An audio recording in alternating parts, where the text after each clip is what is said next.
네, 저는 지금 육군 장교로 복무 중이고 현재 대위 계급으로 복무 중에 있습니다. 혹시 요즘 어린 친구들한테 인기 있는 드라마 중에 신병이라는 드라마 혹시 아세요? 신병? 본 적 있을 것 같은데, 네, 이 사람들이랑 똑같은 계급이랑 직책으로 복무하고 있다고 생각하면 이해가 빠르실 것 같습니다. 네, 특히 우리 남학생 여러분들은 이제 한 5년 뒤면 군대 가셔야 될 텐데, 오늘 5년 뒤에도 저는 군대에 있을 거니까요. 오늘 잘 들으시면 제가 편하게 분생을 해드리겠습니다. 네. 네. 네. 자, 그리고 저는 이렇게 이쁜 아내와 그리고 또 귀여운 딸을 둔 한 아이의 아빠입니다. 네. 제가 이제 아버지로서 저희 아이에게 어떻게 이 하나님의 복음을 전해야 할까 늘 고민을 하고 있는데, 우리 사랑하는 학생 여러분들이 제 딸이라고 생각을 하고 제가 정말 진심을 다해서 복음을 준비했으니까요. 꼭 집중해서 들어주시기 바랍니다. 네, 아이스 브레이킹은 여기까지 하고요. 먼저 들어가기 전에 우리가 이 성경을 통해서 말씀을 듣게 될 텐데, 이 성경이 정말 믿을 만한 책이냐라는 것에 대해서 한번 좀 언급하고 넘어가겠습니다. 먼저 선생님이 한번 여러분들께 질문을 한번 해보겠습니다. 자, 이 성경책이 의미 없는 소설책일까요? 아니면은 팩트, 사실만 적혀 있을까요? 한번 손들어서 한번 의견을 한번 표해 볼까요? 의미 없는 소설책이다. 네.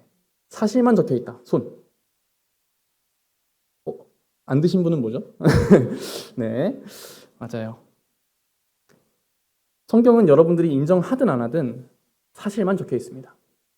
약간의 거짓말도 적혀 있지 않습니다. 불교든 힌두교든 이슬람교든 이 세상의 그 어떤 종교의 경전도 성경과 같지 못합니다. 성경은 역사적으로나 과학적으로나 그리고 예언적으로나 모든 부분을 충족시킵니다. 한치의 오차도 없이 완벽합니다. 그중 정말 몇 가지만, 우리 학생 여러분들의 눈높이에 맞는 사례 딱 몇 가지만, 우리의 분명한 목적은 복음에 있으니까 한번 빠르게 살펴보고 본론으로 들어가 보겠습니다. 자, 지금으로부터 3,500년 전에 청동기 시대의 우주과는 실제 사실과는 거리가 굉장히 멀었습니다. 네. 인도인들은 신령한 동물들이 세상을 이렇게 떠받치고 있다고 이렇게 믿었습니다. 거대한 뱀 위에 거북이가 올라앉아 있고, 그 거북이의 등 위에 4마리의 코끼리가 반구형의 지구를 떠받들고 있다, 이렇게 믿었어요. 네.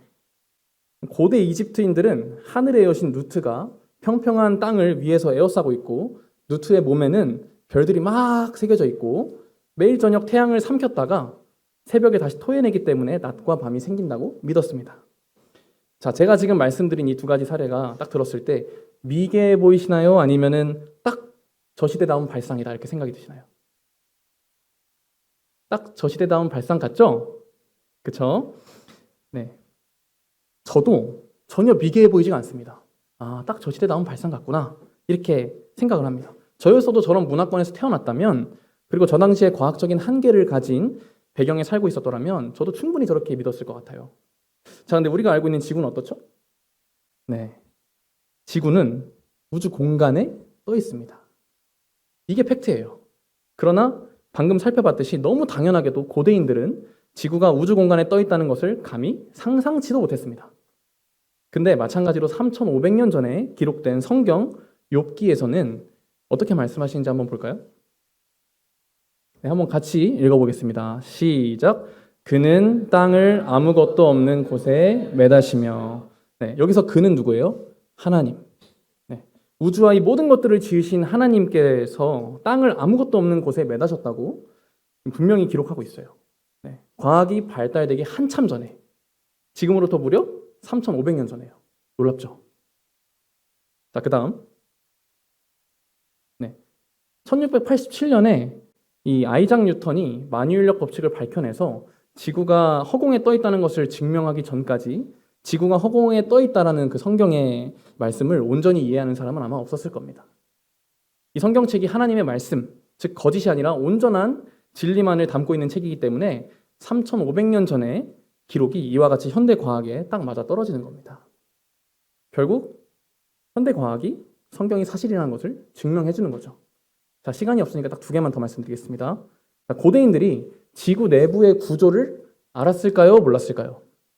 지구 내부에 뭐가 있다. 이거 알았을까요? 몰랐을까요? 당연히 몰랐겠죠. 자, 우리가 이제 딛고 서 있는 땅 밑에 펄펄 끓는 이 불바다가 있다는 것은 지구 과학의 이제 기초 지식이죠. 여기 계신 학생분들 그리고 선생님들 아마 다 학창 시절에 배우셨을 겁니다. 지각, 멘틀, 외핵, 내핵 다 배우셨죠, 그렇죠? 네, 그러나 이 지구 내부 구조에 관한 사실은 20세기, 즉 1900년대가 되어서야 밝혀집니다. 여기 PPT에는 19세기라고 되어 있는데 오타입니다. 오히려 훨씬 더 늦게 밝혀져요. 자, 1909년에 멘틀의 존재가 밝혀지고요. 1914년에 외핵의 존재가 밝혀지고요. 1936년에 내핵의 존재가 밝혀집니다. 이 외핵의 온도는 무려 4,400도가 넘어요. 네. 자, 성경에서는 과연 뭐라고 말씀하실까요? 한번 같이 읽어보겠습니다. 시작. 지면은 식물을 내나 지하는 불로 뒤집는 것 같고. 네, 20세기가 되어서야 밝혀진 과학적 사실이 3,500년 전 하나님의 말씀에서는 이미 분명히 선포된 것입니다. 이건 하나님의 말씀이 아니고서는 절대 불가능한 겁니다. 자, 마지막입니다. 가쁜 너무 과학 시간 같죠? 재미없으신가요? 재밌으면 몇 개 더 할게요. 자, 조금 지루하시더라도 제가 이 시간을 준비한 이유는 우리 학생 여러분들에게 성경의 모든 말씀이 사실이라는 것을 반드시 말씀드리고 싶어서 준비한 시간이니까 조금만 더 힘내주세요. 자, 네, 마지막으로 물의 순환입니다. 물의 순환. 어려운 말 같지만 아주 쉬운 내용이에요. 자, 바다나 강으로부터 매일 이제 수백만 톤의 물들이 태양열에 의해서 수증기가 됩니다. 증발돼서 수증기가 됩니다.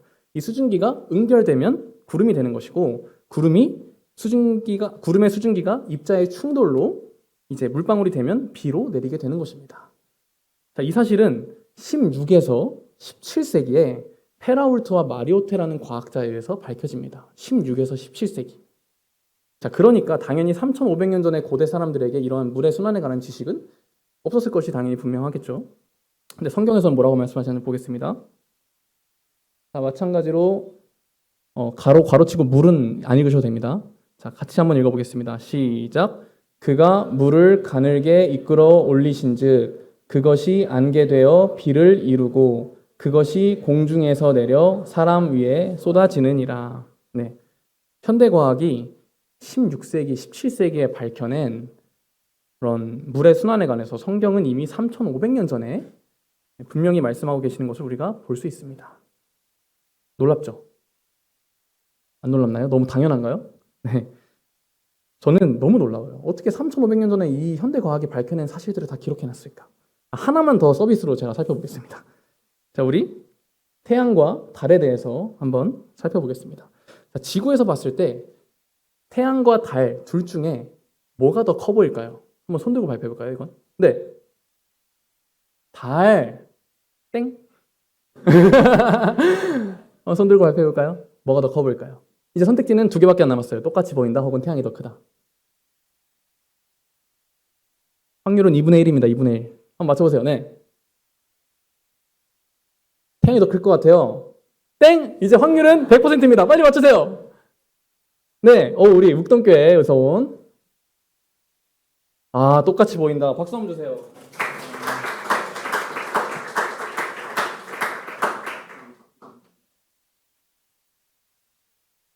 이 문제를 이렇게 두 번이나 틀려서 이렇게 멀리 돌아갈 줄은 상상도 못했습니다.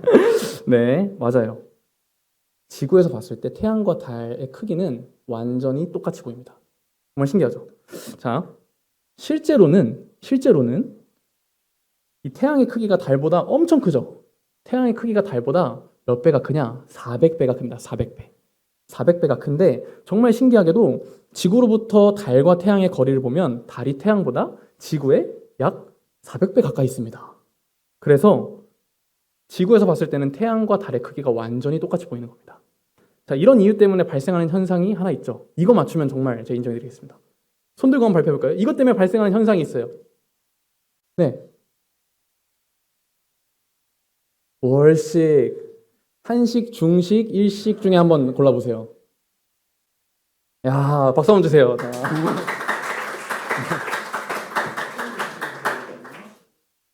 맞아요. 일식 현상이 발생하죠. 자, 일식 현상이 뭐냐면 이제 태양과 달과 지구가 이제 일직선으로 딱 섰을 때, 일직선으로 딱 배열됐을 때 이제 달이 태양을 완전히 가리는 개기일식 현상, 이게 이제 발생하게 되는데, 이렇게 완전히 가리게 되는 거죠. 네. 이유가 뭐라고요? 지구에서 봤을 때 달과 태양의 크기가 완전히 똑같으니까. 완전히 똑같지 않으면 이렇게 가릴 수가 없겠죠, 그렇죠? 자, 그러면 여기서 질문 하나 해보겠습니다. 고대 사람들이 태양이 달보다 크다는 걸 알았을까요, 몰랐을까요? 맞아요. 모릅니다. 네, 실제 역사를 보면 기원전 310년에서 이제 기원전 230년 정도에 활동했던 고대 천문학자가 있었습니다. 이제 이름이 아리스타르코스라는 사람인데, 그 사람에 의해서 이제 역사상 처음으로 태양이 달보다 크다는 주장이 그때 처음 나왔습니다. 그때 처음으로 제기가 됐어요. 나름대로 여러 가지 과학적인 지식을 동원해서 달이 태양보다 작다라는 사실을 언급했는데, 당대 사람들한테 크게 받아들이지 않았습니다. 왜냐하면 고대 대부분 사람들, 특히 아리스타르코스 이전과 동시대 이제 학자들, 심지어 중세 시대까지도 이제 많은 학자들은 달과 태양의 크기가 당연히 똑같다고 생각하거나, 아니면 아까 우리 친구가 얘기했던 것처럼 달이 태양보다 크다고 믿었습니다. 네. 아까 지구에서 비슷하게 보인다고 했잖아요. 왜 달이 태양보다 크다고 믿었죠? 라고 생각하신 친구도 있을 텐데, 이유는 아주 간단해요. 이제 달이 태양보다 더 크게 보일 때가 많았기 때문이에요. 슈퍼문이라고 아시죠? 슈퍼문. 달이 태양보다 훨씬 더 크게 보일 때도 많았기 때문에, 아, 달과 태양은 똑같구나, 혹은 달이 좀 더 크겠구나, 이렇게 생각했던 겁니다. 고대 사람들은. 자, 문화적인 이유도 있었습니다. 문화적인 이유. 고대 근동에서는 달신이 태양신의 아버지였습니다. 그렇기 때문에 이런 문화적인 이유 때문에라도 달이 태양보다 크다고 믿었습니다. 자, 달에 대해서 말이 길었는데 한번 정리해 보겠습니다. 네, 제가 1번부터 한번 읽어드리겠습니다. 지구에서 봤을 때 태양과 달의 크기는 똑같다. 심지어 때로는 달이 태양보다 크게 보일 때도 많다. 자, 2번. 심지어 고대 메소포타미아 문화권에서는 문화적으로도 달신이 태양신의 아버지로서 우위에 있다고 생각했고, 이런 여러 이유로 달이 태양보다 크다고 생각하기도 했다. 3번. 기원전 300에서 200년 사이에 고대 천문학자 아리스타르코스가 처음으로 태양이 달보다 크다는 주장을 했지만 그마저도 당대 사람들에게 지지받지 못했다. 자, 마지막 4번. 태양이 달보다 훨씬 크다는 사실은 갈릴레오 갈릴레이, 케플러, 뉴턴에 의해서 17세기, 무려 17세기, 1600년대가 되어서야 명확하게 밝혀졌다. 네. 자, 그런데 지금으로부터 약 3400년 전에 기록된 창세기에서는 뭐라고 기록되는지 한번 보겠습니다. 한번 같이 읽어보겠습니다. 시작. 하나님이 두 큰 광명체를 만드사 큰 광명체로 낮을 주관하게 하시고 작은 광명체로 밤을 주관하게 하시며. 네, 정말 신기하죠? 저만 신기한가요? 저는 너무 놀랐습니다. 태양이 달보다 크다는 사실은 무려 17세기가 되어서야 밝혀졌는데, 무려 3400년 전에 하나님께서는 모세를 통해서 태양을 큰 광명체로, 달을 작은 광명체로 기록하신 거예요. 놀랍죠? 자, 성경이 하나님의 말씀이 아니라면 태양이 달보다 크다는 이러한 사실을 3400년 전에 절대로 기록할 수가 없었겠죠. 이처럼 성경은, 이 하나님의 말씀은 사실, 즉 팩트만 기록되어 있는 겁니다. 자, 말씀 한 구절 다 같이 크게 읽겠습니다. 시작. 모든 성경은 하나님의 감동으로 된 것으로 교훈과 책망과 바르게 함과 의로 교육하기에 유익하니. 네, 방금 읽었던 창세기와 욥기서가 하나님의 감동으로 쓰여졌기 때문에 사실일 수밖에 없었던 것처럼, 창세기부터 요한계시록까지 이 66권의 모든 성경은 하나님의 감동으로 되었다는 것입니다. 즉 다른 말로 하면 이 모든 성경은 한 치의 오차도 없다는 겁니다. 한 치의 오차도 없다. 네, 하나님의 감동으로 쓰여졌는데 오차가 있을 수 있겠습니까? 없습니다. 자, 그런 성경에서 우리에게 무엇을 말씀하고 계시는지 이제 오늘 그리고 내일 살펴보겠습니다. 자, 만약 이 성경이 온전한 사실이라면, 이 성경에서 말씀하시는 모든 말은 진실이라는 것이고, 그 말인즉슨 이 성경에서 경고하고 있는 모든 경고도 사실이라는 것이고, 또 이 성경에서 증거하고 있는 좋은 기쁜 소식들도 전부 사실이라는 거겠죠, 그렇죠? 자, 저는 여러분들께 이번 복음 집회를 통해서 이 팩트인, 이 사실인 이 성경이 말하고 있는 몇 가지 경고와 몇 가지 축복에 대해서 말할 거예요. 이 사실만 기록된 성경이 증거하고 있는 경고를 무시하면 어떻게 되겠어요? 네, 당연히 성경에 쓰여진 경고대로 저주를 받게 될 것이고, 성경에 쓰여진 사실만 기록된 이 성경이 증거하고 있는 축복을 무시하면 어떻게 되겠어요? 네, 당연히 성경에 쓰여진 그 축복을 본인만 못 받게 되겠죠. 그런 어리석은 사람이 되지 않기를 바라면서 계속해서 말씀드리겠습니다. 자, 다 같이 한번 읽어보겠습니다. 시작. 모든 사람은 죄인입니다. 자, 뭐라고요? 모든 사람은 죄인이다. 자, 모든 사람 안에 여러분들이 포함되어 있다 없다? 있다. 더 세세하게 구체적으로 말해서 내가 있다 없다? 있다. 자, 그럼 바꿔서 한번 표현해 보겠습니다. 자, 시작. 나는 죄인입니다. 네. 동일한 말이지만 좀 와닿는 게 달라요. 그렇죠? 어쨌든 여러분들 모두가 죄인이라고 성경은 말씀하십니다. 자, 여기서 이제 좀 기분이 나쁜 친구들이 분명 있을 거예요. 저도 이제 전도를 하다 보면요. 당신은 죄인이다. 이렇게 말해주면 대부분 반응이 피식 웃거나 내가 왜 죄인이야? 이렇게 이제 반응을 하는 사람들이 있습니다. 내가 대체 왜 죄인이지? 아, 기분 나빠. 난 죄인이 아니야. 난 죄인이라고 할 만큼 큰 죄를 범한 적이 없어. 자, 그러나 아까 성경이 사실이라고 했잖아요. 그렇죠? 이 성경에서는 뭐라고 말씀하시는지 한번 보겠습니다. 같이 읽겠습니다. 시작. 모든 사람이 죄를 범하였음에 하나님의 영광에 이르지 못하더니. 네, 모든 사람이 죄를 범하였음에 하나님의 영광에 이르지 못했다. 모든 사람이 죄를 범해서 거룩하신 하나님과는 아무 상관없는 존재들이 돼버렸다. 네. 스스로 죄인이 아니라고 생각한 친구들도 있었을 텐데 팩트인 성경, 사실만 적혀있는 성경에서는 뭐라고 말씀하신다고요? 네, 모든 사람이 죄를 범했다라고 말씀하시는 겁니다. 자, 말씀 한 가지만 더 보겠습니다. 같이 읽겠습니다. 시작. 의인은 없나니 하나도 없으며. 네, 의인이라는 것은 뭐냐면 전혀 죄를 짓지 않는 사람, 전혀 죄를 짓지 않는 사람이 이 세상에 단 한 명도 없다. 네, 완벽한 사람이 이 세상에 단 한 명도 없다라는 거예요. 자, 한 가지 말씀 더 보겠습니다. 시작. 선을 행하고 전혀 죄를 범하지 아니하는 의인은 세상에 없기 때문이로다. 선생님, 저는 태어나서 죄를 한 번도 안 지었는데요? 라고 말할 수 있는 친구가 있을까요? 한번 손 들어볼까요? 네, 없겠죠, 그렇죠? 네, 역시 서울북교회 학생분들이 좀 양심적이에요. 제가 옛날에 다른 곳에서 한번 복음을 전한 적이 있는데 손든 친구가 좀 몇 명 있었어요. 네. 네. 근데요, 보통 사람들은 자기가 죄인인 것을 인정하지 않습니다. 자, 그럼 이쯤에서 말씀 한 구절 보시겠습니다. 같이 읽겠습니다. 시작. 한 번 죽는 것은 사람에게 정해진 것이요 그 후에는 심판이 있으리니. 사람이 죽고 나서 그 사람을 천국으로 보낼지 지옥으로 보낼지에 대한 심판이 있을 것인데 이 심판은 전적으로 사람이 하는 게 아닙니다. 전적으로 하나님께서 하신다는 겁니다. 네. 여러분이 스스로를 평가하거나 심판 못합니다. 네. 여러분들이 어떤 생각을 가지고 있든지 간에 아무것도 여러분 심판에 영향을 못 줘요. 사실 아까 가나전 심판 비유가 저는 좀 조심스럽습니다. 적절한지 모르겠어요.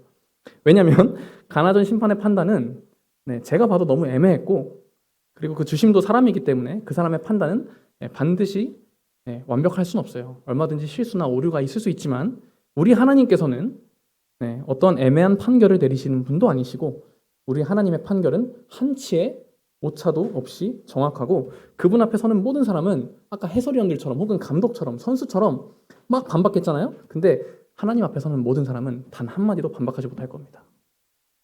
그냥 그 판결에 납득하게 될 수밖에 없을 거예요. 제가 뭘 비유로 강조하려는지만 잘 아시면 될 것 같습니다. 자, 어쨌든 여러분들의 기준은 아무 소용이 없다. 아무 소용이 없다. 내가 얼마나 선하다고 생각이 들든지 남들보다 얼마나 덜 죄악되다고 생각이 들든지 그건 하나님 앞에서 전혀 중요하지 않다는 겁니다. 말이 길었지만 다시 한번 정리하자면 그 어떤 누구도 하나님의 심판대 앞에 섰을 때 나는 의로운 사람이다. 나는 죄가 전혀 없다. 이렇게 말할 수 있는 사람이 없다니까요. 우리의 기준과 우리를 심판하시는 하나님의 기준은 너무너무 달라요. 너무너무 달라요.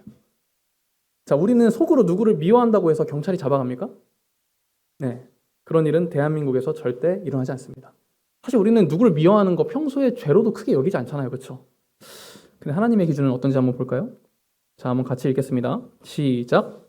그 형제를 미워하는 자마다 살인하는 자니 살인하는 자마다 영생이 그 속에 거하지 아니하는 것을 너희가 아는 바라. 자, 미워하는 마음이 하나님께서 보시기에는 곧 살인이래요. 살인. 이게 이제 오해하면 안 되시는 게, 너 누구를 미워했어? 너 그러면은 하나님께서는 그것을 살인하는 것만큼 나쁘게 보신다, 이게 아니라요. 여러분들이 어느 한 명을 미워하게 되면 하나님께서는 여러분들을 한 명 살인한 것으로 심판하실 겁니다. 네. 하나님의 심판대 앞에서 한 명을 살인한 죄에 대한 책임을 묻게 될 것이라는 무시무시한 하나님의 경고의 말씀인 겁니다. 한 가지 더 무서운 말씀 보여드릴까요? 같이 읽겠습니다. 시작.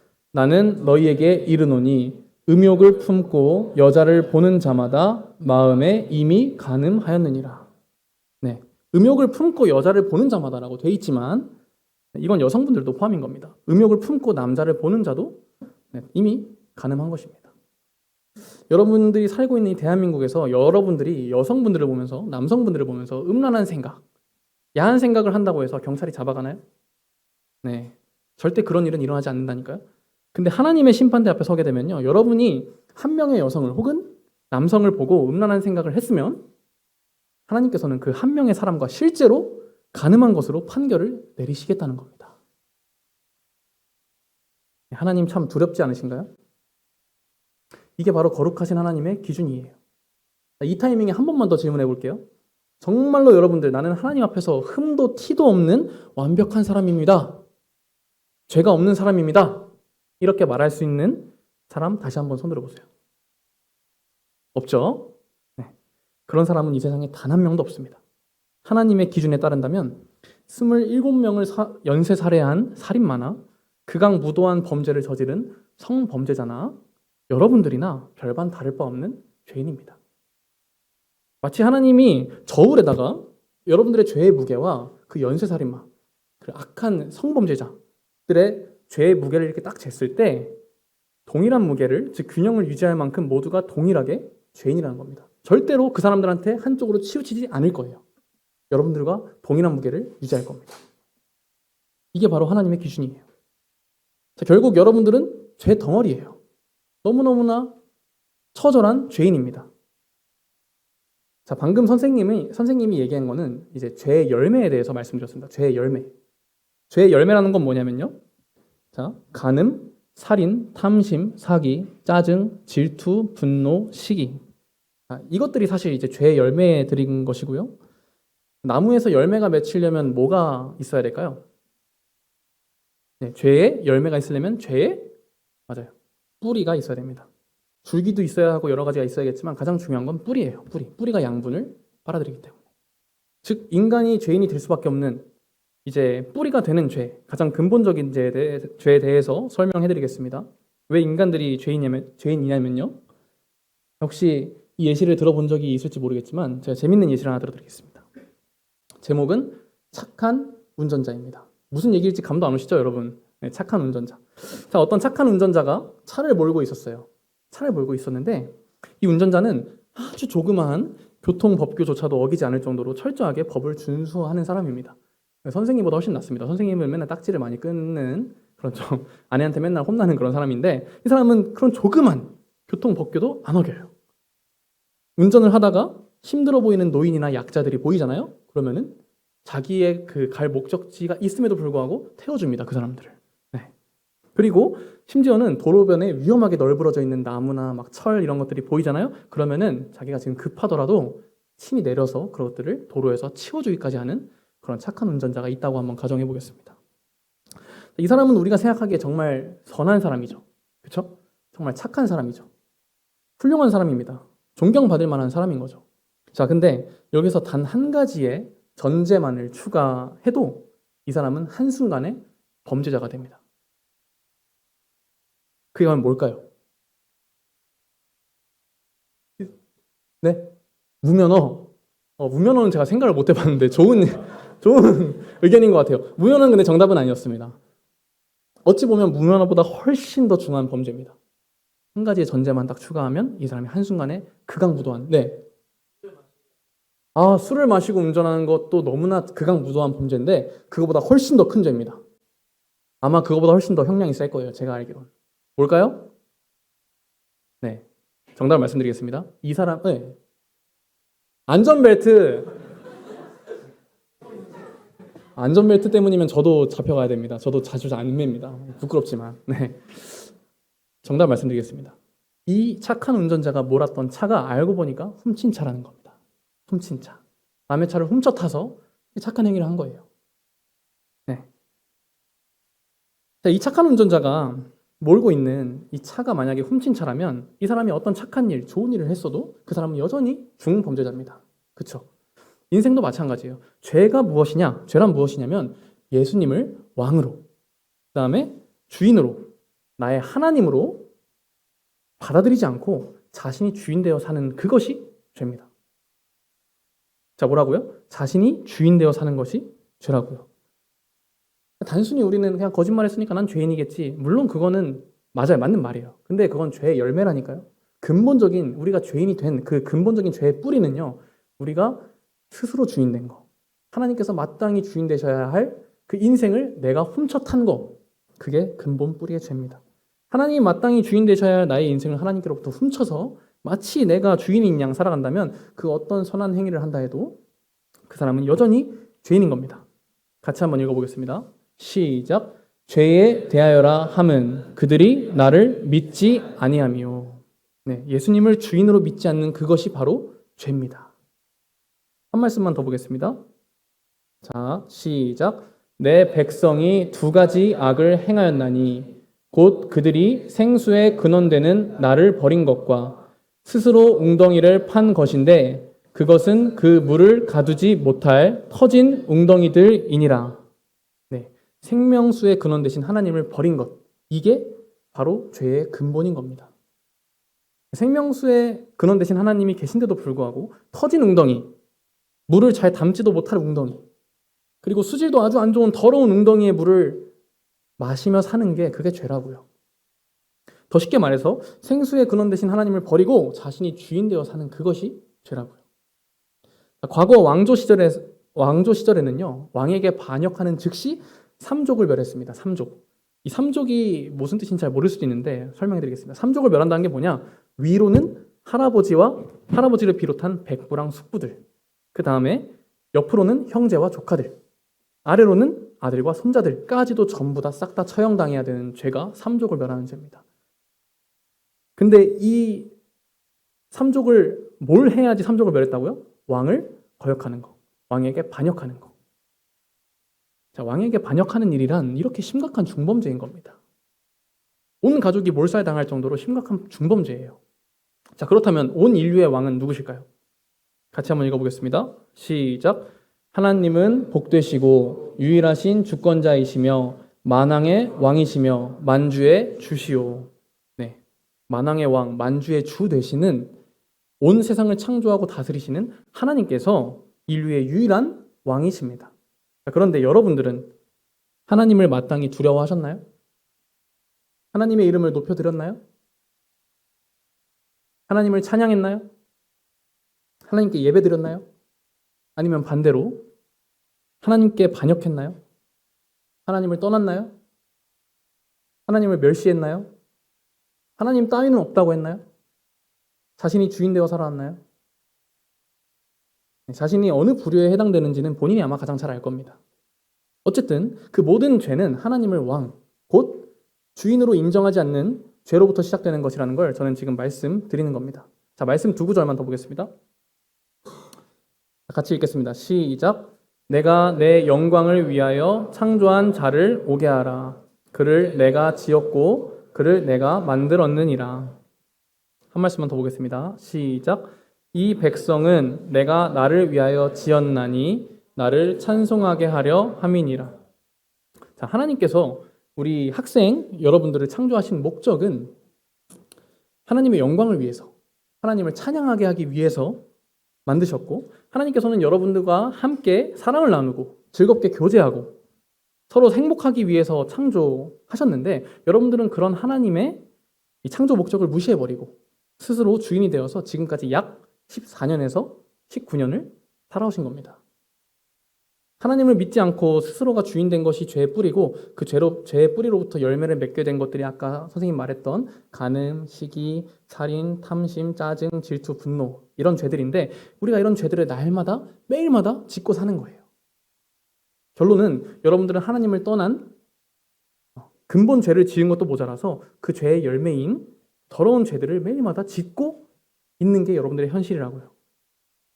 한마디로 너무나 추악한 죄인, 절망적인 죄인이란 말입니다. 자, 아까 언급했던 말씀인데 한 번만 더 읽어보겠습니다. 자, 시작. 한 번 죽는 것은 사람에게 정해진 것이요. 그 후에는 심판이 있으리니. 네, 사람이 죽고 나면 하나님께서 그 사람에게 심판을 하실 것인데 아까 우리가 이야기했던 대로면 여러분들은 너무나 처절한 죄인이잖아요. 그렇죠? 그러면 여러분을 향한 하나님의 심판의 결과가 천국일 것 같아요? 지옥일 것 같아요? 네, 양심적이네요. 네. 맞아요. 여러분들의 인생은 지금 지옥을 향해서 치닫고 있는 겁니다. 같이 한번 읽어보겠습니다. 시작. 죄의 삭은 사망이요. 이 무슨 말이냐면 죄의 대가는 곧 사망이라고요. 이 사망에는 육체적인 사망, 그다음에 영적인 사망도 있지만 둘째 사망, 즉 영원한 지옥도 포함입니다. 쉽게 풀어드리면 여러분들은 여러분의 죄의 값으로 영원한 지옥에 던져져야만 한다는 겁니다. 자, 그러면 성경이 증거하고 있는 두 번째 경고를 말씀드리겠습니다. 자, 한번 같이 읽어보겠습니다. 시작. 지옥은 반드시 존재합니다. 그리고 죄인인 여러분들은 지옥에 갈 수밖에 없습니다. 자, 뭐라고 되어 있죠? 지옥이 반드시 존재하고 그리고 죄인인 여러분들은 반드시 그 지옥에 갈 수밖에 없다는 겁니다. 그것이 바로 이 팩트인 성경이 증거하고 있는 두 번째 경고예요. 자, 그럼 이 지옥이 어떤 곳이냐 한번 살펴보겠습니다. 몇 구절만 보겠습니다. 자, 같이 한번 읽어보겠습니다. 시작. 만일 내 손이 너를 범죄케 하거든 찍어버리라. 불구자로 영생에 들어가는 것이 두 손을 가지고 지옥 꺼지지 않는 불에 들어가는 것보다 나으니라. 시작. 만일 내 발이 너를 범죄케 하거든 찍어버리라. 절뚝발이로 영생에 들어가는 것이 두 발을 가지고 지옥에 던지우는 것보다 나으니라. 자, 마지막. 시작. 만일 내 눈이 너를 범죄케 하거든 빼어버리라. 한 눈으로 하나님의 나라에 들어가는 것이 두 눈을 가지고 지옥에 던지우는 것보다 나으니라. 자, 질문 한번 해볼게요. 여러분들은 손을 찍어버려서라도 판사가 되라는 말을 태어나서 한 번이나 들어봤습니까? 손을 찍어버려서라도 판사가 되라. 혹은 여러분들은 발을 찍어버려서라도 서울대에 가라. 이런 말 들어보셨어요? 발을 도끼로 그냥 잘라버려서라도 넌 서울대 가라. 못 들어보셨을 겁니다. 자, 그러면 여러분들은 두 눈을 뽑아버려서라도 부자가 되라. 라는 말을 한 번이라도 들어보셨습니까? 네. 그런데 예수님께서는 저렇게 해서라도 지옥에 가지 않을 수만 있다면 꼭 그렇게 하라고 처절하게 외치시는 거예요. 즉 지옥이 얼마나 무서운 곳인지에 대해서 경고하고 계시는 겁니다. 예수님의 이 경고는 이 세상 그 어떤 경고보다도 엄중한 경고입니다. 이 엄중한 경고를 그냥 지나치지 마시기 바랍니다. 자, 같이 한번 읽어보겠습니다. 시작. 거기는 구더기도 죽지 않고 불도 꺼지지 아니하느니라. 사람마다 불로써 소금 치듯함을 받으리라. 자, 아주 자그마한 생명체인 이 구더기조차도요, 지옥에서는 죽지 않는데요. 자, 그러면 이게 뭘 의미할까요? 저렇게 연약하고 작은 구더기조차 지옥에서 죽지 않는데 하물며 여러분들은 지옥에서 죽을 수 있을까요? 네. 여러분들도 지옥에서 절대로 죽지 않습니다. 네. 아니, 평생 죽지 못합니다. 죽지 못한 채로 영원히 불에 타는 고통을 겪어야만 하는 겁니다. 그리고 사람마다 불로써 소금 치듯함을 받으리라. 이 구절은 세번역 성경으로 보면 소금에 절여지듯이 불에 절여질 것이라고 되어 있습니다. 네. 그리고 여러분들은 마치 소금이 불에 탁탁탁 튀듯이 펄쩍펄쩍 튀게 될 거예요. 인간이 가장 고통스럽게 죽는 것이 어떤 죽음인지 아시나요? 네. 익사도 아니고 추락사도 아닙니다. 바로 이 불에 타 죽는 고통이 가장 고통스럽다고 합니다. 그런데 이 지옥의 불은 영원히 꺼지지 않습니다. 영원히 꺼지지 않아요. 여러분들은 이 영원이라는 단어가 혹시 와닿으십니까? 영원이라는 단어가?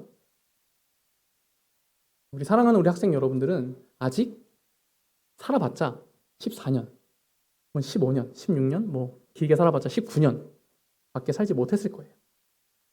자, 근데 여러분들이 태어나서 지금까지 계속 지옥에 있었다고 한번 생각해 보세요. 태어나서 지금까지. 그 기간도 너무너무 큰데 10년도 아니고 100년도 아니고 1000년도 아니고 1억 년도 아니고 1조년도 아니고 1경년도 아니고 1해년도 아니고 영원히 지옥에서 불타야 한다라는 겁니다. 여러분들은 아마 지옥에서 단 3초도 못 버틸 거예요. 네. 하물며 영원히 불 속에서 영원히 고통을 받으며 살아야 한다고요. 자, 가스불에 자기의 손을 1분 이상 버틸 수 있다. 한번 손 들어볼까요? 이것도 다른 데서 얘기하면은 자신 있다고 막 손드는 친구들이 있는데 역시 양심적이세요. 네. 아마 몇 초도 잘 못 버틸 거예요. 하물며 지옥은 영원 동안이라니까요. 영원 동안. 그것도 손만 불타는 게 아니라 온몸이 불탄다니까요. 온몸이. 자, 여러분들은 잘 모르시겠지만 2001년도 9월 11일에 전 세계가 충격 먹은 한 가지 사건이 터집니다. 혹시 뭔지 아시는 분 학생들 중에는 절대 없을 것 같은데 선생님들 아시죠? 2001년 9월 11일 네, 무슨 사건이 터졌는지 아마 다 아실 겁니다. 네. 9.11 테러라고 여러분 혹시 들어보셨는지 모르겠습니다. 네, 당시 이 테러로 총 몇 명이 죽고 이제 찾지 못했느냐면 총 3,000명이 넘는 사람이 죽고 사상자가 발생했습니다. 네, 근데 이 중에 비행기와 충돌한 이 쌍둥이 빌딩에서 무려 몇 명의 사람이 투신해서 자살했냐면 약 200명이 넘는 사람이 투신했습니다. 200명이 넘는 사람. 왜 이 사람들은 빌딩에서 뛰어내렸을까요? 혹시 한번 네. 맞아요. 불 때문에.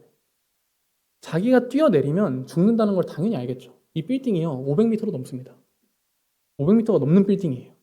우리나라 지금 제일 높은 빌딩이 롯데타워잖아요. 롯데타워도 500m가 넘습니다. 거의 비슷한 빌딩이에요. 근데 자기가 뛰어내리면 당연히 죽는다는 걸 알았을 텐데도 불구하고 우리 친구가 말한 것처럼 너무 뜨거워서 너무 못 버티겠어서 다 뛰어내린 겁니다.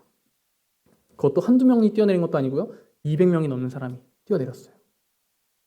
자, 근데 지옥은요. 이렇게 투신해서 자살도 못합니다. 이렇게 이 고통을 끝낼 수도 없어요. 네. 지옥은요. 영원히 불 가운데서 고통받는 곳입니다.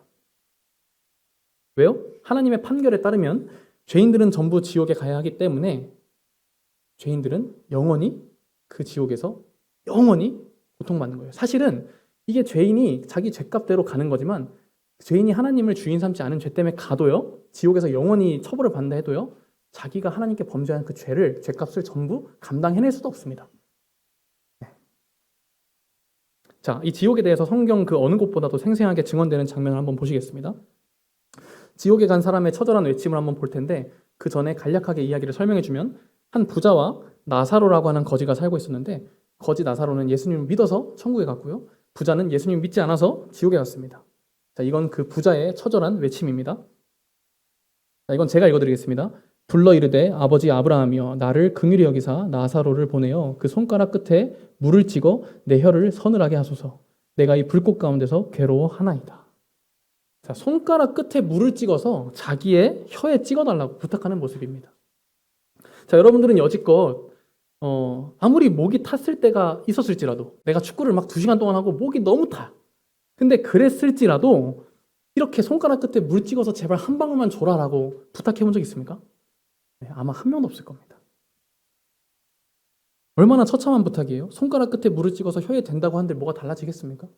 네. 그러나 지옥은요. 저런 부탁을 하고 싶을 정도로 너무나 끔찍한 곳이라는 거예요. 또한 이 사람은 부디 사랑하는 가족이 자신과 같이 이런 고통받는 지옥에 오지 않게 해달라고 간절히 부탁을 합니다. 그러면 아버지여 구하노니 나사로를 내 아버지의 집에 보내소서. 내 형제 5이 있으니 그들에게 증언하게 하여 그들로 이 고통받는 곳에 오지 않게 하소서. 이에 대한 대답은 이렇습니다. 아브라함이 이르되 그들에게 모세와 선지자들이 있으니 그들에게 들을지니라. 자, 여기서 이 모세와 선지자들은 뭘 의미하는 거냐? 라고 한다면 바로 이 성경책을 의미하는 겁니다. 성경책. 그들에게는 성경이 있으니까 이 성경을 통해서 충분히 이 지옥에 대한 경고를 들을 수 있다는 겁니다. 그러니까 또 부자가 한마디 더 합니다. 뭐라고 하냐? 죄송해요. 네. 뭐라고 하냐? 이제 아니에요. 성경 가지고는 안 돼요. 성경 가지고는 안 돼요. 죽었던 사람이 다시 살아나서 이 지옥에 대해서 경고하게 되면 반드시 믿을 겁니다. 성경 따위로는 절대 안 돼요. 그거 가지고 믿을 수가 없어요. 이런 말 하거든요. 그러니까 뭐라고 대답해 주냐? 이렇게 말합니다. 이건 같이 한번 읽어보겠습니다. 시작. 모세와 선지자들에게 듣지 아니하면 비록 죽은 자 가운데서 살아난 자가 있을지라도 권함을 받지 아니하리라.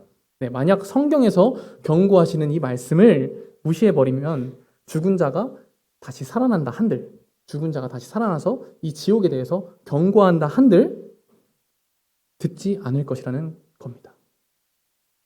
여러분, 지옥은요, 분명히 있습니다. 분명히 있어요. 우리 아까 계속해서 이 성경이 사실이라는 것을 봤잖아요.